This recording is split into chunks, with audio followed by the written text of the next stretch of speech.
أن محمدًا عبده ورسوله أما بعد فأعوذ بالله من الشيطان الرجيم يسألك الناس عن الساعة قل إنما علمها عند الله وما يدريك لعل الساعة تكون قريبا. زما درنو قدرمنو عزتمندورنو من حتی الوسه کوشش کو چې د ټیم پابندي وکړو، لیکن کله اضطراري حالات وي هغه د انسان د وس نه بهر وي. اوس چې موږ راتلو بالکل مکمل لاره بنده وه، یو ګنټه انتظار موږ وکړو، بیا م رابطه وکړه، بیا دلته یو عالم دی مولوي صاحب ولی الله هغه موټرسایکل راوسته، موږ خپل ګاډی هغه ته پرېښودو او په موټرسایکل رالو. په دې وجه لږ ناوخته شو، مشران ملګري دلته دي، هغوی ته مانې کله انتظار سخت شي، خو دا زموږ د وس نه بهر خبره. زما او مقصد خو ثواب حاصلول دي، د انتظار کې هم ستاسو اجر شته، ثواب شته، تر څو پورې چې تاسو د مانځه په انتظار دلته ناست یئ، د الله په وړاندې ستاسو دومره ثواب کېږي لکه مانځه کې چې ولاړ یئ. دا د الله د نبي مبارکه وینا ده.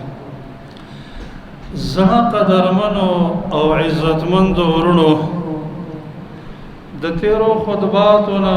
سلسلهواره دا موضوع شروع وه چې موږ او تاسو دې فاني زندګۍ نه علاوه رستو یوه بله زندګي ده چې د هغې دپاره د ډېرې لویې توښې تیارولو ضرورت دی. هغه د آخرت سفر دی، هغه د قیامت ورځ ده. هلته د دنیا دا توښې پکارېږي نه، هلته د ایمان سرمایه پکارېږي. هغه سرمایه چې هغه څه د پاسه 80 شعبې لري. د الله په فضل او توفیق به موږ او تاسو یو شعبه بیانوو، تر دې چې هغې ته زموږ فکر شي، تذکیر راشي او د هغې په وجه باندې موږ او تاسو هغه عملي کړو. دې کې بعضې ډېرې آسانې په اعتبار د عمل، خو سړي ته فکر نه وي. د بیاناتو مقصد هم دا تذکیر دی. شپږمه شعبه د ایمان د شعبو نه هغه په آخرت باندې ایمان راوړل دي. زما قدرمنو عزتمندو ورونو، د آخرت ورځ د انسان د مرګ نه وروستو تر دې پورې چې جنتیان جنت ته داخل شي او جهنمیان جهنم ته، به جنت کې کوم انعامونه دي او جهنم کې کوم عذابونه دي، دې ټولو ته شامل ده. آخرت د ورځې باندې ایمان لرلو مطلب دا دی چې سړی قوي جازمه عقیده ولري چې انسانان چې کله وفات کېږي، د وفات نه وروسته دوی بیا دوباره د حساب دپاره ژوندي کېږي. انسانانو روحونه او جسدونه دواړه به الله راپاسوي، هغوی سره به حساب کوي. نو هغه انسانانو چې د الله صحیح بندګي کړې ده او د الله حکمونه یې عمل کړي دي، هغه د جنت مستحق دي. او چې کومو انسانانو د الله نافرماني کړې ده، د الله حکمونه یې شاته غورځولي دي، هغوی د جهنم مستحق دي. بعضې به هغه انسانان وي چې جهنم کې ابد الاباد پراته وي، او بعضې به هغه انسانان وي چې هغه به د خپلې ګناه مطابق په جهنم کې وي، او بیا به د جهنم نه الله نجات ورکوي. زما قدرمن او عزتمند ورونو، د قیامت د ورځې نزدېکت هغه موږ نه هغه وخت کې شروع شوی دی چې کله د الله نبی مبعوث شو. الله په هغه باندې هم دا آیت نازل کړ چې یسألونک عن الساعه، دا خلق ستانه د قیامت په باره کې پوښتنه کوي یسألک الناس عن الساعه الله فرمایت ورته ووایه چې قل انما علمها عند الله وما يدريك لعل الساعه تكون قريبا د قیامت علم هیچا سره نشته سوا د الله نه قل انما علمها عند ربي لا يجليها لوقتها الا هو سپو اکڑا کی دیش قیامت دیر نزدیوی کلنا چی محمد مصطفیٰ صلی اللہ علیہ وسلم مبعوث شو آغی وقت کی حق او فرمائل چی بعثتو انا والساعة کہاتین ماو قیامت دوانا دسر آلی گل شوی سنگا چی دا یو گوتا دی بلی گوتی سر نزدی دا قیامت ہم ما پس دسی نزدی دے زماو دا قیامت تر ما بین بل نبی نرازی عیسیٰ علیہ السلام با صفت دا امتی رازی او پا قرآن و سنت بخلقو تا پیسلے کے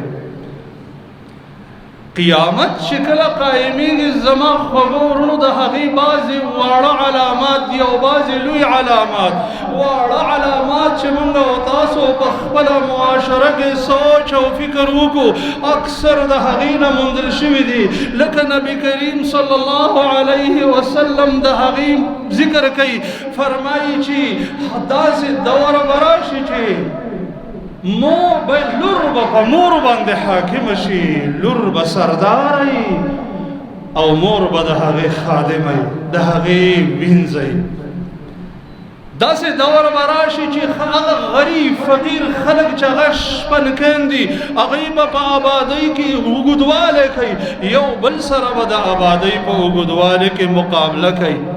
دا سے دور براشی دا اللہ نبی دا قیامت علامات چی ذکر کئی چی علم بختم شی جہل بڑیر زیاد شی دا سے زنانہ با بازارونو کی گرزی چی لباس میں اچھول یو حقوی با بربندی اغا خلقو تمائل کی در کی خلق بزان تمائل کون کی فحاشی و عریانی با دکورونو علاقو و بادیون لارو تراؤزی لارو کے با دا فحاشی مرکزون جوڑ شی خیانتگر خلق بزیاد شی امینان خلق بکم شی خطیبان بڑیر وی او پدین سیپو یا خلق بکم وی سوال کون کے انسانان بڑیر وی ورگون کے انسانان بکم وی دس دور براشی چی خلق با مساجد باندے فخر کئی زما مساجد دولے زما مساجد اعلا مسجد اعلا استا کمزور ہے او بل سربا دا فخر پا بنیاد باندے پا مساجدو کے گانے بجانے بڑی رزیات شی تردی چی انسانان با گانو بجانو فسق و فجور سر دمرتا لق قائم کی چی قواری بے مسخش شاروگان و خنزران باورن جوڑ شی او بعض انسانان بدسی چھ اللہ میں پزمک اومنڈی یو ظلب خلق مشرق کی یو خصف کی گی یو ظلب پا مغرب کی یو پا جزیرت العرب کی دا قیامت لوی علامی دی بیا دین رس بڑی علامی دی چھ اکثر دا دین موجود شوی دی بیا لوی علامی موجود شی چھ اگا دا مہدی راتلل پیدا کے دل چاغا با حکومت کئی او دا زمکا با دا ظلم نڈک شوی غبی دا عدل نڈکی دسی آجوج ماجوج براؤزی دجال براؤزی عیسیٰ علیہ السلام براخکتشی لمر با دا مغرب نراؤخی جی جس رد عیسیٰ علیہ السلام چکل وفات شی اللہ با یو بعد راولی گی چطول مومنان با دسی او زکام غنتا کی بیماری پا حوی باندراشی مخدز مکی با دا مومنان و پاک شی اللہ اللہ ویلو علا انسانان با پا مخدز مکا باندے باتی نشی بدترین خلق با پاتی شی اللہ با دغا وقت کی جبریل اسرافیل علیہ السلام تا حکم ہو کی اغبش پیلی ہوئی دا طول دنیا چے دے دا طول دنیا با اغبا وفات شی پا مخدز مکا با حیث یو زندسر جوندے نہیں طول نفوس با وفات شی صرف رب کائنات بدپار حیات دائمی دے بے بدویمش پیلی او اہل سلویخ کالا پس بدویمش پیلی او اہل شی او بے بٹول انسانان را پاسی گی یا رب کائنات منتا دا قیامت دا تذکری دا قیامت دا قائم دل یوم منظر ذکر کئی شنیر زیاد ہے بتناک دے زکت اسمانونو نبا دا استوری رو دوڑی گی اسمانونو نبا تکڑی تکڑی شی دا غرون نبا دا خبل زین والوزی دا ڈانڈس کڑی شوی وڑی پشان بای لکا دا شگوڑی رکی با پزمکا باندی توی شی دا بحرون نبا اور واخلی اور جوش بو کے اوپا مخدر زمکہ بارا او بایگی دی وقت کی زمکی با خبل طول خزانی بہر تر او غرزی زمکہ با دا انسانانو سر خبر کئی قیامت شقائم شی زمان قدر من و عزت من دورنو دا دمرہ حیبتناکا ورز چرب کائنات دی ببارک ویچی اللہ فرمائی ان زلزلة الساعة شيء عظيم يوم ترونها تذهل كل مرضعة عما أرضعت وتضع كل ذات حمل حملها وترى الناس سكارى وما هم بسكارى ولكن عذاب الله الشديد اللہ فرمائی دا قیامت زلزلہ رسخت دا حقا ورس قیامت چی قائم شی ہر روپی ورکون کے زنانہ با دخبل بچینا غافل شی حاملہ زنانہ بخبل معشوم بچی دا دیر حیبت دا وجہ اوزی گئی طول انسانان با نشوی نشا دا نشی کم اسباب بے استعمال کرن نہیں لیکن دا اللہ عذاب دیر زیاد سخت ہے وما هم بسکارا ولیکن عذاب اللہ الشدید دا اللہ عذاب دیر سخت ہے قیامت شکل قائم شد انسانان و لبا مخدز مک زین ورکی اغیبا دا ملخان و پشانا ٹوپون وی اغیبا دا پتنگان و پشانا دا قیامت دا قائم دن سرب دا پتنگان و پشانا الوزی دا یو زین والزیتو ڈر حیبتناک موقدا او دا قیامت دا قائم دن نمخ کے دا قبر مرحل دیر زیادہ سخت دا دا اللہ نبی فرمائی ما رأیت منظرا الا والقبر افضع منہو ما پا دنیا کے حس منظر ندے لدلے مگر قبر دا حقین دیر زیاد سخت دے زکا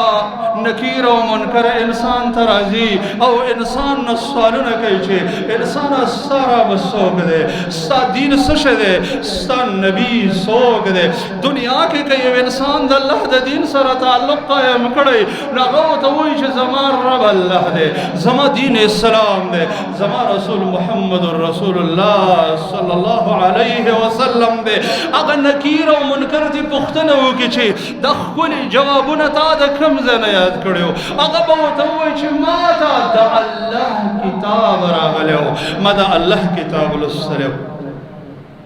بدی سرب انسان تا دا اللہ دا طرفنا بآواز وشی ان صدق عبدی فافرشوا له فرشا من الجنہ وافتحوا له بابا الى الجنہ وبویچے زما بندر اشتیا ویلا تاسو دی بندل را جنت طرف تا کڑکئی کلاو کئی او دا جنت دا بسترون والا بستر حوارا کئی حدیث کے رازی چی دا جنت رزق دا جنت خوشبوئی با دا انسان بند رازی دا با درخواستو کی چی اللہ قیامت قائم کچے زخب الاہل توافس او کہ یہ انسان دنیا کے دا اللہ دا دین سر قائم کرے نہیں اگر نہ پختنو شستارہ بسوک دے اگر بدا حیبت آوازو کی ہاں ہاں لا ادری زن پوئے گا مچ زمارم سوک دے ذکر دا دنیا کے دا رب سر حصہ تعلق قائم کرے نہ دے بیا بہوئی چی سا دین سشے دے دا دنیا کی دین پہ جندلے نہ دے دنیا کی دا دین سر حص قسم تعلق قائم کرے نہ دے نو دے بہوئی زن پوئے گا مچ زما دین سشے دے دنب پختن وشی چستا رسول سوک دے دا دنیا کے دا اللہ نبی پہ جندل ندے دا اغا سیرت مطالعہ کڑا ندے دا اغا اقوال یہ کتل ندے دے بوئی زنپو یہ گما نادا مناد من السماء ان کذب عبدی فافرشوا له فرشا من النار وافتحوا له بابا الى النار اللہ دا طرف نبا آواز اکڑشی چھے دی انسان درو ویلا دل دا جہنم بسترہ ہموارا گئی او جہنم طرف تا اور لکڑ کئی کلو کئی اللہ قرآن کے وی لہم جهنم مهاد ومن فوقهم غواش. الله وی لاندې بستره به د جهنم د اور وي او بره به په دوی باندې د جهنم اور. دومره سخت ترین حالت دی زما خوږو ورونو. یقیني خبره ده کو دې حالاتو کې حقیقي انداز کې سړی سوچ او فکر وکړي د دنیا زندگی به ورباندې ترخه شي، خوراک او څښاک به خوند ورنه کړي. په دې بنیاد محمد مصطفی صلی الله علیه وسلم فرمایي لو تعلمون ما اعلم لضحكتم قليلا ولبكيتم كثيرا. کتاسو چرته په هغه حالاتو باندې پوهېدلې چې زه په کوم حالاتو باندې پوهېږم، ډېرې ژړاګانې به مې کړې وې او لږې خنداګانې به مو کړې وې. یو ځل حسن بصري رحمه الله په وړاندې په ډېر اوچت آواز یو نوجوان یو ځوان خندا وکړه. حسن بصری رحمه الله ته پوښتنه وکړه چې ځوانه ته د قبر په سوال او جواب کې پاس شوې، څنګه دې د خوشحالۍ خندا وکړه؟ ویل نه. ویل ولې تا ته خبر میلاو شو چې په ښي لاس عملنامه به درکولی شي؟ ویل نه. ویل ولې په صراط سالم پورې وتې؟ ویل نه. ویل د جهنم نه دې نجات وموندو، جنت والا جوړ شي؟ ویل نه.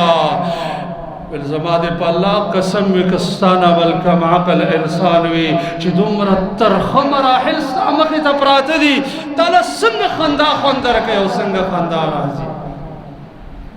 ابو الدرداء رضی الله تعالی عنه فرمائی وی زما ملګرو که تاسو ته د هغې حالاتو حقیقي معلومات وشي کم باندې چې تاسو د مرګ نه وروستو هغې سره ملاقات کوئ، زما دې په الله قسم وي په مینه به خوراک ونه کوئ، څښاک به ونه کوئ، په خپلو بسترو به آرام ونه کوئ، د ډېر غم او ماتم د وجې نه به دشتو بیابانونو ته وځئ، په سر به خاورې ودړوي او دا به ووایي چې الله په موږ رحم وکړي. خو انسان د دې حالاتو نه ډېر د غفلت په حالت کې زندگی کوي، ځکه خوشحالي ورته احساس کېږي، ځکه غفلت کوي. دا پرېږدئ زما خبرو، ځکه ګناهونه کوي، ځکه د الله نافرماني کوي، ځکه د جهنم اور ځان له تیاروي، ځکه مسلمان ته کنده کوي، مسلمان وژني، د مسلمان مال لوټ کوي، د هغه عزت لوټ کوي، ځان له د جهنم د اور لمبې جوړوي او پکې خوشحاله دی. خو غفلت په حالت کې دی، که حقیقي انداز کې دی پوه شه دا به چېرې دا کارونه ونه کړي. یو ریو اثر کې داسې راغلی دی انسانان خو پرېږده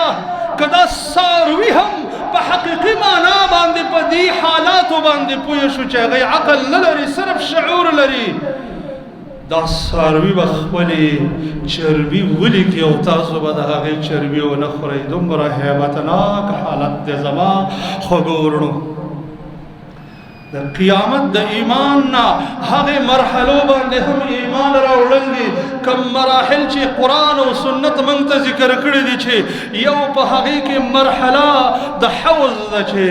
الله خپل نبي صلی الله علیه وسلم له حوض ورکړی دی چې د هغې څلور زاویې دي، په هره زاویه باندې یو میش مزل دی، د هغې اوبه د پیو نه ډېرې سپینې، د ګبینو نه ډېرې خوږې، د مسکو نه ډېرې خوشبویه او د واورې نه ډېرې یخې دي. دا چې یو کرت یې چا وڅښلې چېرې به هغه تږی نه شي. د هغې جګونه ګیلاسونه د اسمان د ستورو په مقدار باندې دي. د الله نبي به خپله په دې حوض باندې ولاړ وي، خپل امت لره به اوبه ورکوي. دی به څه خلک ویني چې حوض سره روان دي، ملایکې به په کوړو باندې ووایي واپس به کړي. د الله نبي وایي زه به یې وپېژنم ورته وبویم چې دا خو زما ملګري دي، دا را پرېږدئ ما ته به وویل شي انک لا تدري ما احدثوا بعدک، تا ته پته نشته دوی ستا د وفات نه وروستو څه طریقې جوړې کړې وې. د الله نبي وایي زه به ویم سحقا سحقا لمن غیر بعدي، هغه انسان د هلاک او تباه شي چا چې زما طریقې زما نه وروستو خرابې کړې دي، بدلې کړې دي. نو دی کې منګه او تاسو ته د دې خبرې دلیل دی چې هغه انسانان به د الله د نبي د حوض نه سیرابېږي کوم حوض چې دنیا کې د الله نبي دی چې هغه د الله د نبي احادیث دي د الله د نبي سنت دي د الله د نبي طریقې دي دا چې چا عمل کړي هغه التبا هغه انسان د دین سیرابېږي د الله د نبی دو حوض دی یو دنیا کې دی چې هغه احادیث د رسول الله صلی الله علیه وسلم دي د نبی طریقې دي څوک چې دی حوض نه دنیا کې ځان سیراب کی هلته به سیراب شي څوک چې د الله د نبی طریقې بدلې کړي هغې ته به د قیامت په ورځ د الله نبی وایي سحقا سحقا لمن غیر بعدي ورونو یو بل مرحله د میزان چې یو تله لګېدلې ده په هغې کې نیک اعمال په یو طرف کې غورځولی شي بد اعمال په بل طرف کې غورځولی شي بعضې انسانانو اعمال به غورځولی شي د هغوی د نیکو اعمالو تله به درنه شي قرآن کریم کې الله فرمایي فاما من ثقلت موازینه فهو فی عیشة راضیه د چا تله چې درنه شي هغه به ډېره ښکلې زندګۍ کې او چې د چا تله سپکه شي واما من خفت موازینه فامه هاویه وما ادراک ما هي مرحله د نشر الصحف ده بعضې انسانانو ته به په خلاص عملنامې ورکولی شي چا ته چې په خلاص عملنامه وکړی شي دی به ډېر خوشحالی قرآن د هغې تذکره کړې ده فرمایي فاما من اوتي كتابه بيمينه فيقول هاؤم اقرءوا كتابيه اني ظننت اني ملاق حسابيه فهو في عيشة راضية في جنة عالية قطوفها دانیه چاته چې په خلاص عملنامه ورکړی شي دا به د ډېرې مینې نه ملګرو ته آواز وکړي ملګرو راشئ زما عملنامه ولولئ ځکه زما یقین و چې زه به د خپل حساب سره مخامخ کېږم دې له به ښکلې زندګي میلو شي په ګس لاس چې چاته عملنامه میلو شي الله وایي واما من اوتي كتابه بشماله فيقول يا ليتني لم اوت كتابيا ولم ادر ما حسابيا يا ليتها كانت القاضيه کاش چې ما ته عملنامه نه وای راکړی شوې کاش چې په دې وخت کې ما ژوند له لاسونه وینځلی وی او زه وفات شوی وی الله وی بدترینه زندگی ده بله مرحله مخې ته د قیامت په مراحلو کې صراط دی چې دا یو پل دی چې د جهنم په ملا باندې پروت دی او هر انسان به په دې کې روان په دې ور تېرېږي بعضې انسانان به د برق په شانه تېرېږي بعضې د تیز باد په شانه بعضې د کره آسونو په شان او بعضې به په دې راپرېوځي دې کې کونډې لګېدلې دي هر یو ګناه دپاره خپله کونډه ده کم ګناهګار چې ور روان وي هغه کونډه به پسې راوچتېږي او جهنم ته به یې ښکته کوي الله رب العالمین دې موږ او تاسو په دې مراحلو کې کامیاب کې زما خوږو وروڼو هر دا خو هغه انسان چې مؤمن هم دی جنتي هم دی خو دې مراحلو باندې به یو ځلې ورتېرېږي اگر که د مؤمنانو سره به د الله غیبي امداد او نصرت وي او د بېدینه او بدترینه انسانان به هغه د الله د مدد او نصرت نه محروم وي زما خوږو وروڼو داسې یو سخترینه ورځ زموږ او ستاسو مخې ته ده موږ دې دپاره تیاری ځکه نه کوو چې موږ د دې نه د دنیا نشه کړي یو غافل کړي یو نفس اماره بالسوء غافل کړي یو دغه رنګي بدترین ماحول او بدترین ملګرو غافل کړیو